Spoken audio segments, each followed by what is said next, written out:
막상 딸이 태어난다고 하니까 정신을 똑바로 차려야겠더라.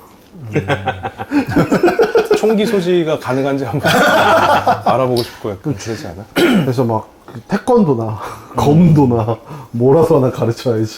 오늘 아침에 아침 예배 때 설교한 본문이 그 디나가 그 세겜 땅에서 강간 사건 그거였거든. 그래서 근데 사실 그거 설교하면서도 되게 쉽진 않더라고. 왜냐면 이제 그 시대의 얘기와 또 지금 그 얘기를 생각하니까 쉽진 않고, 진짜 나도 딸이 있다면 진짜 좀 걱정이 많이 들긴 할 것 같아. 근데 아들이 있다고 해서 걱정이 또 안 되는 건 아니야. 걱정을 하려면은 진짜 무궁무진하지. 다 찾아낼 수 있고. 그 글로리라는 넷플릭스 드라마가 있었잖아요. 더 글로리, 성애교 성애교 시던 거. 거기서 그 작가 그 얘기 하잖아요. 자식이 피해자일 때 속상할까 가해자일 때 속상할까. 그러니까 학교 폭력을 한 사람일 때 내가 힘들까, 학교 폭력을 당한 사람인데 힘들까, 이런 얘기하는데 그런 거 보면 진짜 참 부모의 마음이라는 쉽지 않은 것 같아.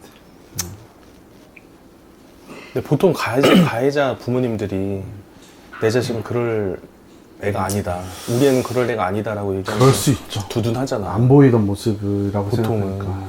근데 난 그 마음이 뭔지 이해할 것 같아. 난 자식이 생기기 전에 그 마음을 이해 못했는데 자식이 생기고 나니까 그 마음을 이해를 할 수 있을 것 같아. 근데 또 어떻게 보면 또 그게 되게 철없는 생각이라고 느낄 수 있잖아요. 그러니까 가해자의 부모가 가해자의 어떤 이런 사실을 들었을 때 우리 애는 그렇게 나쁜 애는 아닙니다라고 발언하는 것들이 피해자 쪽 입장에서는 또 상처가 될 수도 있지만 어떻게 보면 솔직히 이 표현이 좀 기독교적 관점에서는 이상할 수도 있겠지만 가해자도 피해자인 거잖아요.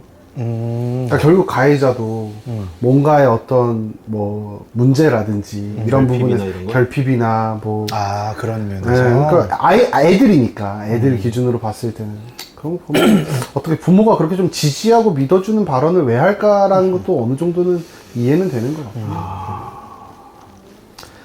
어때요? 아이가 피해자인 게 나을 것 같아요? 가해자인 게 나을 것 같아요? 둘 다 싫지. 뭐 어떻게 이게 정답인 것 같아. 둘 다 무리한 질문인데. 둘 다 싫은데 둘 다 싫지. 그리고 뭐 내 얘기도 아니고 자식 얘기를 이렇게 맞아요. 하고 싶지 않지. 그러다 보니까 평범이 너무 소중한 것 같아요. 맞아. 그냥 평범한 거. 그냥 뭐 저도 이제 뭐 어머니 홀어머니 밑에서 자랐지만 평범한 삶이나 가정이 아무한테나 없는 것 같진 않아요. 맞아. 결핍이 없는 뭐 이런 결핍이 없는 삶이라고 하면 너무 완벽해 보이는 것 같지만 그러니까 어느 정도 기본이라고 생각하는 것조차 되게 어려운 세상. 그리고 사실 보편적이라는 건 너무너무 좋기 때문에 보편적이 된 거지. 그러니까 그게 참 보편적인 삶을 산다는 게 참 쉽지 않은 거지.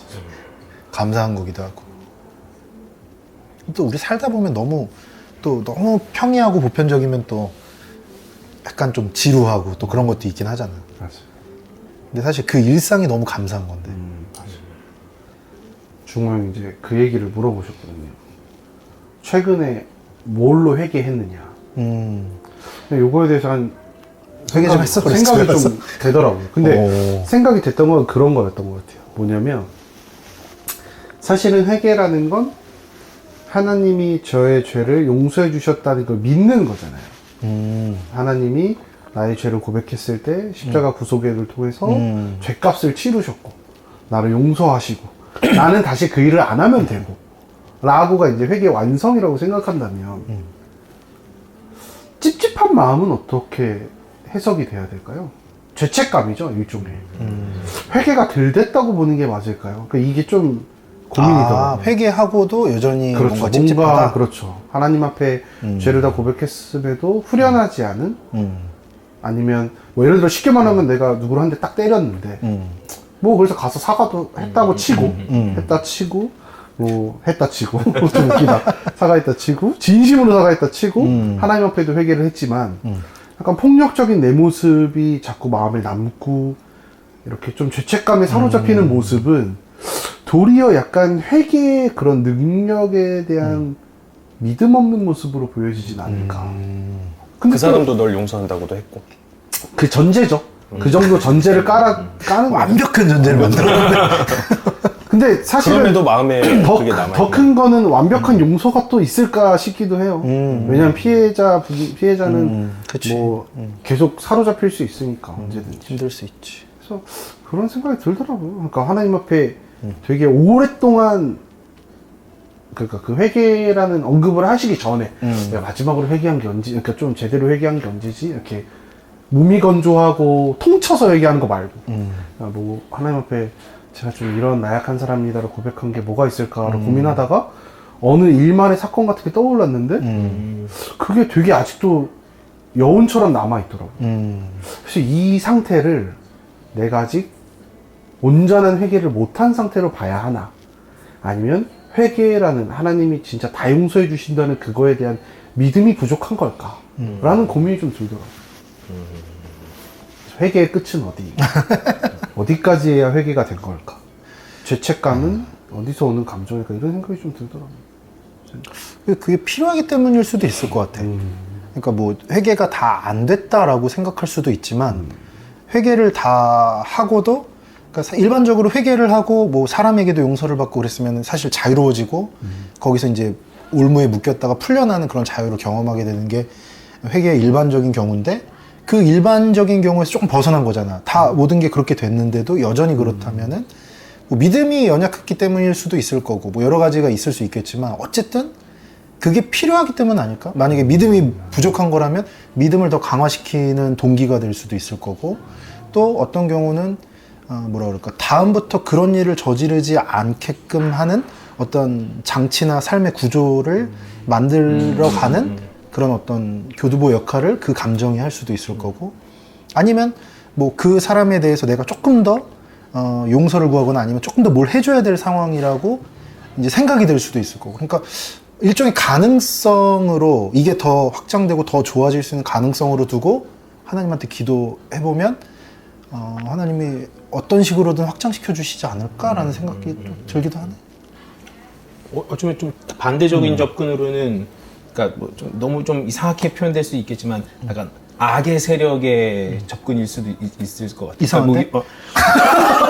아니, 그러니까 뭔가 그런 말들 많이 하잖아요. 회개하고 나서 그러니까 우리에게 정죄감을 주거나 죄책감을 갖게 하는 건 어떤 사탄이 이렇게 우리에게 주는 그런 것들일 그런 것들일 수 있으니까. 그럴 수도 있지. 그런 류의 접근도 할 수 있지 않을까. 맞아. 근데 우리가 쓸데없는 죄책감을 갖는 건 우리 삶을 되게 갉아먹는 거야. 그러니까 마귀가 그걸 많이 노리는 것 같아. 그래서 충분히 내가 하나님께 회개했고 또 모든 상황이 다 정리가 잘 됐음에도 불구하고 이제 그것이 남는데, 이제 그거를 이제 뭐 심리학에서 뭐 트라우마라고 하기도 하고, 아니면 계속 나를 압박하는 어떤 압박감이라고 얘기를 하기도 하는데, 그런 것들이 악한 영이 이용할 때는 우리의 일상이 좀 망가지는. 그래서 결국에 우리가 영적으로 조심해야 될 건 하나님과 관계가 멀어져. 그러니까 그 죄책감이.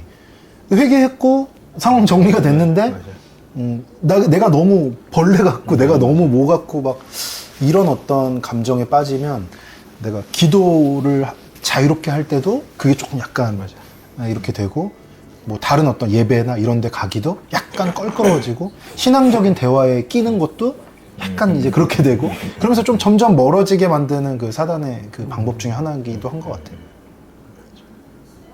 그런 감정이 하나님과 더 가깝게 하는 동력이 되면 좋은데, 그렇지.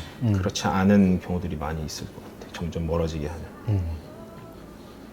근데 그 신앙이란 게 그런 힘 아니겠어? 그 어떤 상태든지 간에 이거를 내가 잘 전환시키면 하나님과 가까워지는 기회로 만들 수 있는, 위기를 기회로 만들 수 있는, 부정적 감정을 오히려 더 하나님과 가까워지고 내 삶의 죄로부터 나를 더 보호하게 되는 어떤 구조를 만드는 좀 좋은 쪽으로 이제 바꿀 수 있다면, 그러니까 사실상 신앙생활이라는 건 뭘 갖다 우리한테 붙여놔도 하나님과 함께함으로, 말씀과 함께함으로 이걸 긍정적으로 좋게 이제 더 만들 수 있다는 게 사실 신앙의 힘이고 능력이잖아. 그런 힘이 나는 신앙의 힘인 것 같아. 누가 더 그걸 잘 할 수 있냐, 하나님께 더 붙잡힌 바 될 수 있냐. 그 회개라는 것에 대해서 정의를 한번 해보면 좋을 것 같아요. 저희는 잘 모르니까, 신학생이 아니니까. 회개가 어떻게 그냥 죄를 고백하는 행위인 건지 아니면 죄를 고백한 것이 이렇게 어디 송달돼서 회신돼서 돌아와서 죄 없음 인정됐어 약간 이렇게 되는 구조인 건지 약간 그런 거에서 좀 약간 좀 해결 안 된 부분이 있지는 않아? 그런 것들에서 갑자기? 어때? 잘 물어가는데. 아니 그러니까 왜 그 물어보냐면 만약에 회계라는 것이 내가 어디 공문서를 딱 만들어가지고 발송해서 회신 받아서 딱 도장 받는 거야. 그게 회계야. 그러면 아무런 저기가 없지. 아, 나 회계 됐네. 근데 이게 아니라 우리가 기도하는 거잖아. 이 영적인 부분인 거잖아. 이게 어떻게 이런 화학작용이 일어나는 건지, 뭐 성령님이 함께 해주셔서 해야 하는 건지, 아니면 내가 그냥 단순히 뭐 고해성사하듯이 고백하면 되는 건지. 일단 울어야 돼.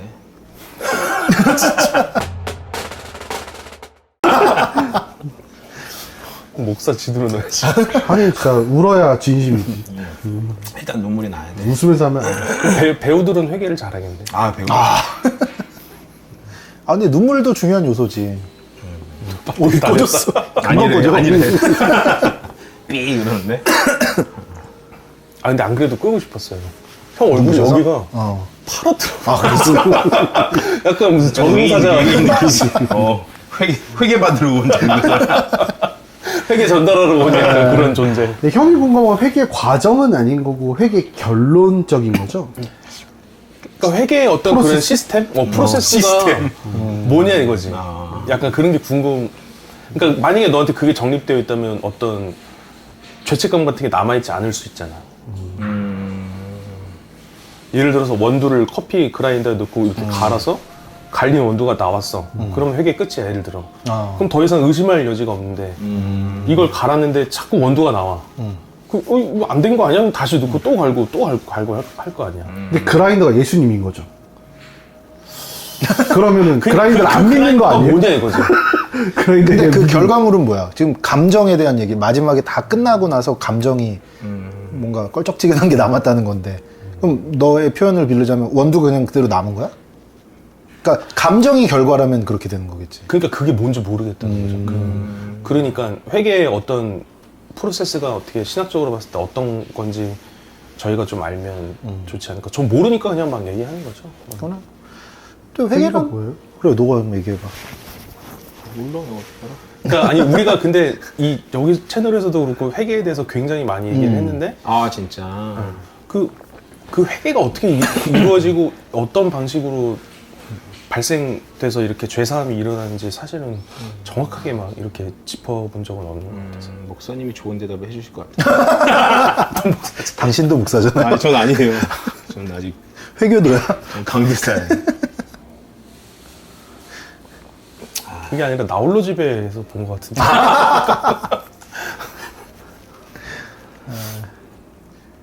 뭐 얘기 진짜 안 해? 잘 모르겠어.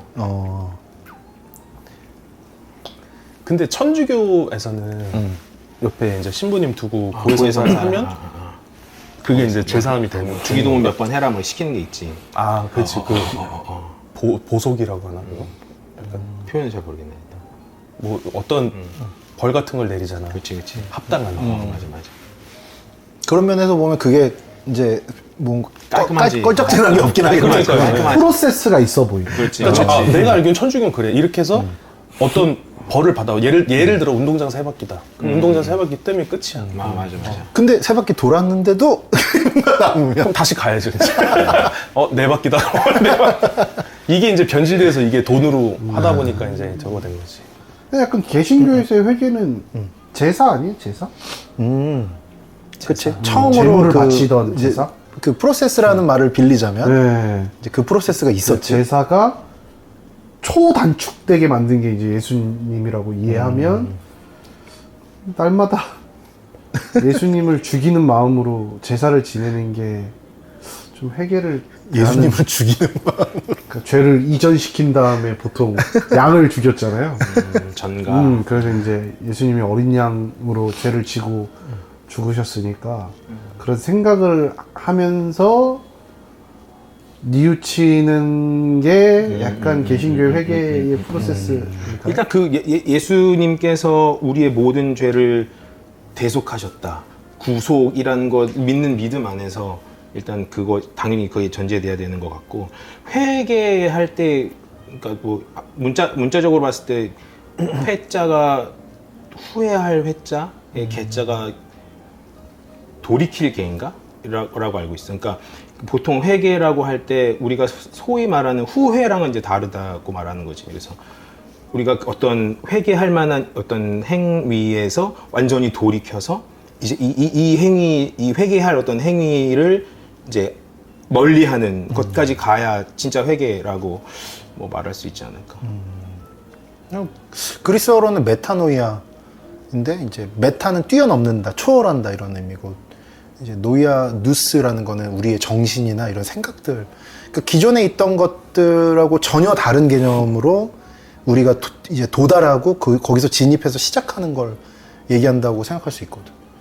그러니까 돌이킴이라는 개념이 분명히 들어가는 거지.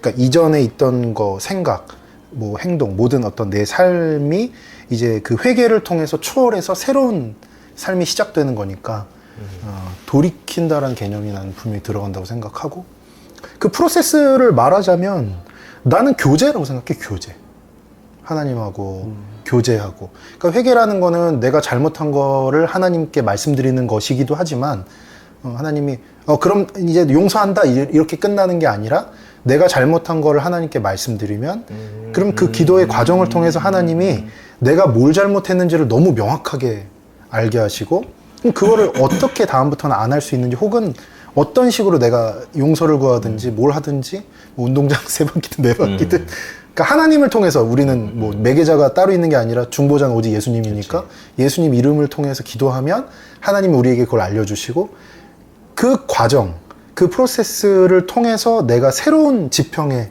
이제 서게 된다라고 생각을 해. 예수님이 중보자라고 딱 우리가 확실히 인정한다면 하나님과의 교제라고 보는 관점이 되게 좋은 것 같기도 하네. 맞아. 중보자, 예수님이 우리 중보자 되시니까 그 중보자 되신 예수 그리스도를 통해 우리가 죄사함을 받기 때문에 하나님과의 관계가 다시 회복되는 거고, 그 관계 속에 다시 들어가는 걸 수 있을 텐데. 그렇지. 신학적으로 보면 그런 역할이 있을 수 있죠. 그럼 약간 성도들이 이해하고 있는 어떤 행위에 집착할 필요는 좀 없는 거네. 아니지, 행위도 중요하지. 그래요? 레위기나 이런 신명기나 이런 율법을 보면 다 행위 얘기야, 거의. 그러니까 네가 이렇게 잘못했어, 그럼 배상을 이렇게. 네가 이렇게 했어, 그럼 저렇게. 특히 이제 속건제 같은 경우는 내가 잘못한 것에 대해서 하나님께 이제 회개하는 그런 개념인데, 그때도 내가 지금 기억하기로는 20% 정도로 기억을 하는데, 그 정도 예물을 하나님께 더 드려야 돼. 그리고 상대방에게도 얼마를 갚아주고 어떤 경우는 어떻게 하라는 식으로 아주 세세하게 이제 율법에 나오거든. 그 얘기는 뭐냐면, 하나님은 우리의 삶에서 관념적인 것도 중요하고 생각도 중요하지만 실제적으로 우리가 잘못한 거에 대해서 어떻게 배상해야 되는지도 굉장히 중요하게 생각하신다라는 걸 알 수 있어. 그건 왜냐면 피해자 입장에서는 그 배상을 받는 게 또 중요하니까.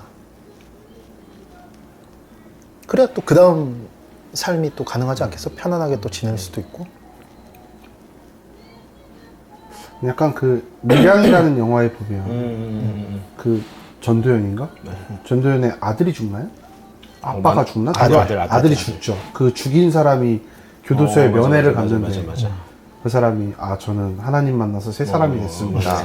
맞아. 회개했습니다. 약간 이렇게 말하잖아요. 그러니까 쉽게 말하면 약간 피해자가 배제된 가해자와 하나님 사이에 일어난 회개는 사실은 어떻게 보면 좀 불완전하다고 볼 수도 있겠네요. 나는 내 개인적으로는 회개가 아니라고 생각해. 나도 무조건 그건 아닌 거. 왜냐면 성경에서는 피해자가 배제된 경우가 없어. 내가 아까 속건제 얘기도 했지만 갚아줘야 돼. 그리고 율법에도 어떻게 갚아주라는 얘기가 정말 많이 나와. 그리고 용서를 구해야지. 그 사람은 하나님한테도 잘못했지만 그 여성분한테, 또 그 여성분의 자녀한테 잘못한 거잖아. 그럼 거기다 대고 용서를 구해야 되는데, 이건 뭐 하나님하고 자기 1대1로 다 해결했다 그러고 뭐 자기 자유로워졌다 그러고, 엄마는 미칠 노릇이지. 그럼 맞아야 돼. 그거는 정말 최악의 경우라고 생각을 하고, 하나님 예배하러 나올 때 만약에 네 싸우고 다툴 일이 있으면 화해하고 오라고 그러시니까. 그렇지. 그건 필요하지 당연히. 그거는 완전 난 회개가 아니라고 생각해. 누가 죽여? 아 영화 안 봤어? 아니 영화를 내 기억이 보다가 안 봤거든. 이상한 근데 아저씨. 저도 짤로 봤는데 이상한 아저씨 전두현이 이렇게 있어요. 면회를 간 걸 봤어요. 맞아. 송강호 아니고? 송강호 아니야. 그 송강호의 전도연이 좋아서 따라가는 사람. 웅변학원에 아들을 보내는데 웅변학원 원장이 이제 이 여성분이 막 여기저기 땅 보러 다니고 이렇게 돈 많은 척을 했어. 근데 딱 이 사람이 거기까지 봤어요, 제가. 이 사람이 이제 그 돈을 얻으려고 유괴를 해서 돈을 이제 요구를 했는데 아들을 이렇게 한 거지. 근데 이제 나중에 그 사람이 감옥에 갔는데 이 애 엄마가 가서 용서해 주겠다고 간 거야. 맞아. 근데 이 사람이 이미 하나님한테 용서를 받았다는 거야. 그러니까 엄마가 이제 그게 주 메시지죠? 미치는 맞아, 거지. 맞아. 그냥 회개에 대한 이제 물음표를 이제 우리한테 던지는 거지.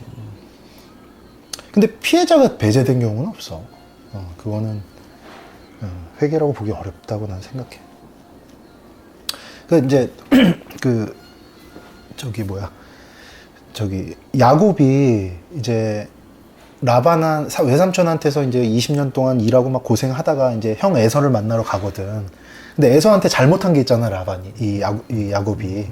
그래서 에서를 처음 만날 때 어떻게 하냐면 물론 하나님한테 기도도 하고 막 씨름도 하고 난리를 친 다음에 에서를 드디어 딱 맞닥뜨리는데 에서한테 나가면서 7번 절을 해. 에서가 저 멀리서부터 400명이랑 오는데 야곱이 거기서 7번 절을 하는데 그 절을 하고 엎드린다는 게 뭐냐면 이마랑 코가 땅에 닿도록 하는 거야. 그걸 7번 했다고 성경에 나오는데 7번이란 건 꼭 7번이 아니라 완전히 한다라는 거거든. 이제 그걸 뭐 이제 여러 가지로 해석할 수 있는데 나는 개인적으로 형에 대한 용서를 구하는 행위도 포함되어 있다고 생각이 되거든.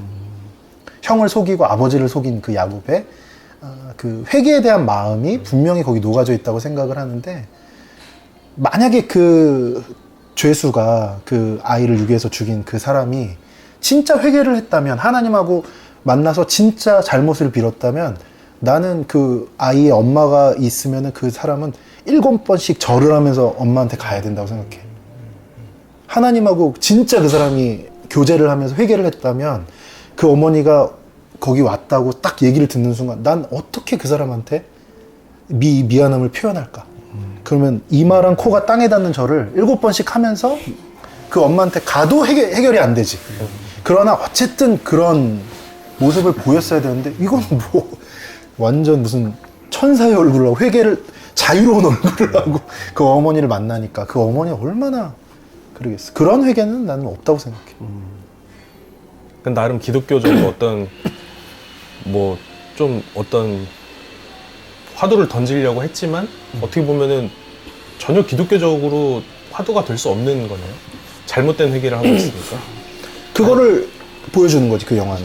크리스천들에 잘못된 대한 회개를 이제 근데 사실은 대다수 사람들이 좀 그런 식으로 회개를 그렇지. 하는 행태를 보이니 뭐 그거에 대한 영화에 대한 주제는 이제 감독이 물론 정확하게 알겠지만 뭐 그런 게 아닐까 생각하는 거지.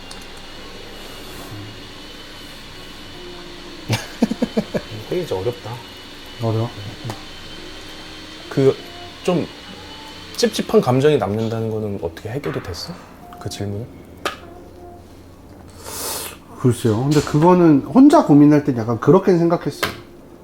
그리스도도 결국 손바닥에 못자국이 남았으니 내가 아무리 후련해도 스카치는 남지 않나 로 생각을 하는 게 옳을까. 흉터 같은 느낌. 흉터 같은 느낌. 왜냐면 맞아. 그 나도 흉터를 보면서 내가 내 삶에서 다시 반복되지 않도록 노력을 할 테니까. 내가 아까 얘기한 그러니까 긍정적인 맞아, 그게 맞아, 바로 맞아.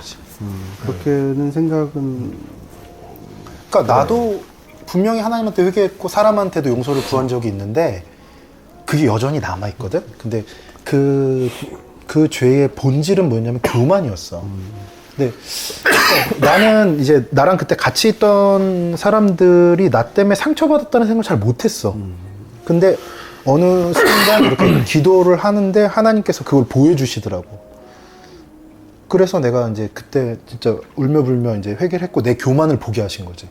그리고 그때 이제 생각나던 사람들한테 전화를 해서 내가 그때 이렇게 미안했다라고 얘기를 했는데 감동받았어요? 근데 악순환인 게 가루 때문에. 물을 마셔야겠다. 따뜻한 물 좀 갖고 와. 괜찮아? 잘 떠주셨다. 눈이 빨개졌어. 진짜? 됐어.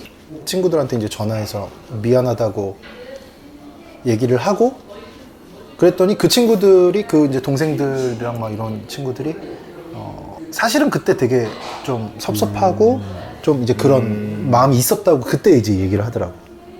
그래서 이거 하나 보여주신 게 맞구나라고 생각을 하고 그때 이제 그렇게 그 친구들도 잘 이렇게 하고 일단락이 됐는데 근데 여전히 나한테는 그게 있어. 내가 언제든지 나 중심적으로 되게 교만해질 수 있는 사람이라는 그게. 나한테는 왜 안 했어? 이거? 너한테는 내가 미처 못한다. 근데 그게 약간 나한테 좋게 작용하는 것 같아. 너가 지금 아까 얘기한 대로. 그래서 내가 아까 그 얘기도 할 수 있었던 거야. 왜냐면 내가 경험을 한 거라서. 그래서 그게 순간적으로 발동되면 이제 그 기준이 나한테도 여전히 남아있기 때문에 나한테는 좀 긍정적으로 작용하고 있지 않나 그런 생각이 들어.